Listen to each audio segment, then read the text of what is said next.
नमस्कार। आज हम चर्चा करने वाले हैं अष्टांग योग पर, बिल्कुल संक्षिप्त रूप में। योगांगानुष्ठानाद शुद्धि क्षय ज्ञान दीप्तिरा विवेक ख्याते, अर्थात योग के अंगों का अनुष्ठान अर्थात प्रयोग, क्रियात्मक रूप से प्रयोग करने पर अशुद्धियों का नाश हो जाता है, ज्ञान का प्रकाश विवेक ख्याति पर्यंत हो जाता है।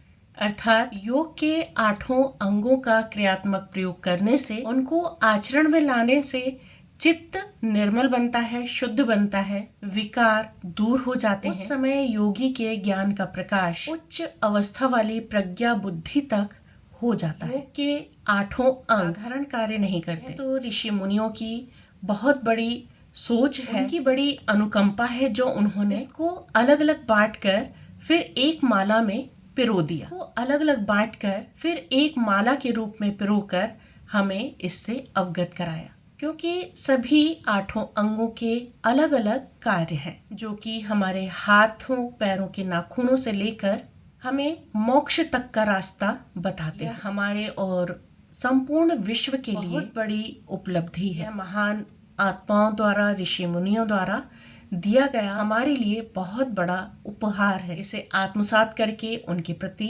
कृतज्ञता व्यक्त की जा सकती है।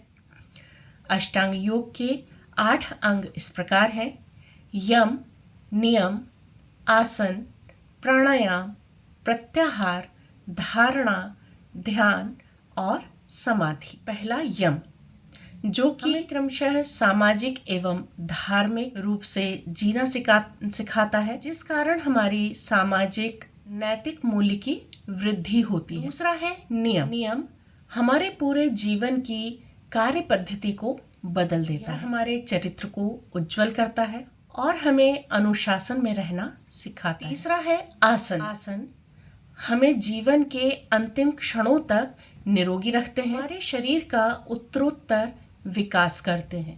प्राणायाम हमारे प्राणों को एक नया आयाम प्रदान करते हैं। प्राणायाम हमें श्वास लेने की कला सिखाते हैं और हमारे प्राण का उत्थान और विकास करते हैं। 5वां है प्रत्याहार। प्रत्याहार हमें हमारी इंद्रियों पर विजय प्राप्त करना सिखाता है। यह स्वयं से स्वयं को जीतना सिखाता है, स्वयं से स्वयं को जीतने की कला सिखाता है। यह हमारा मानसिक विकास करता है। 6वां है धारणा। यह हमारे मन को एकाग्र करता है और बौद्धिक विकास करता है। 7वां है ध्यान। ध्यान हमें कई उपलब्धियां प्रदान कराता है। हमें जीवन के प्रत्येक कार्य क्षेत्र के लिए ध्यान के सोपान की आवश्यकता पड़ती है। ध्यान द्वारा हम आत्मज्ञान तक प्राप्त कर सकते हैं। 8वां है समाधि। समाधि द्वारा हम अपने अवचेतन मस्तिष्क का विकास कर परम आनंद प्राप्त कर सकते हैं, जो कि जीवन का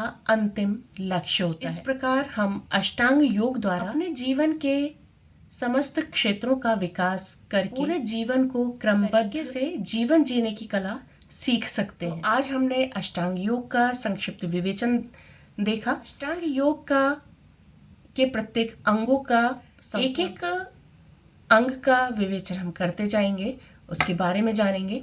तो अगले एपिसोड में हम अष्टांग योग का प्रथम अंग यम के बारे में विस्तार से जानेंगे। तो आज के लिए इतना। अगले वीडियो में हम फिर मिलेंगे। तब तक के लिए नमस्कार, धन्यवाद, जय हिंद, जय भारत।